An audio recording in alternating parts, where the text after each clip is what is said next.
ঝাৰখণ্ডৰ মানুহ ঝাৰখণ্ডত জাগা ল'ব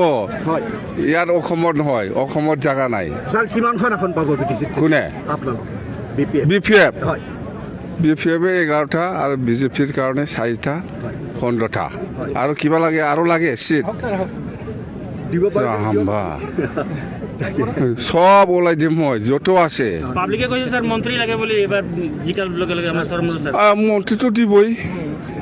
ভাল ডিপাৰ্টমেন্ট বিচাৰিছে স্যাৰ কি ডিপাৰ্টমেণ্ট লাগে আপোনালোকে ক'ব লাগিব উন্নয়নৰ কি কাম কৰিব স্যাৰ যেটো নেকি ৰাইজৰ মনত থাকি যাব কি উন্নয়ন কৰিব এইবাৰ উন্নয়ন মানে আমি কৈছোঁ যি লাগে হৈ আছে মেডিকেল কলেজ ইউনিভাৰ্চিটি এগ্ৰিকালচাৰ কি লাগে এইবিলাকতো 1 বছৰতে শেষ হয় 4 বছৰ কি কৰিব 4 বছৰৰ কাৰণে আৰু চিন্তা কৰিব লাগিব আমি যিখিনি ৰাইজে বিচাৰি আছে সেইবিলাক 1 বছৰতে শেষ হয় 4 বছৰ আৰু কি কৰিব সেইকাৰণে কৈছোঁ মই যদি ৰাইজে কয় পাহাৰ লাগে পাহাৰ বনাই দিম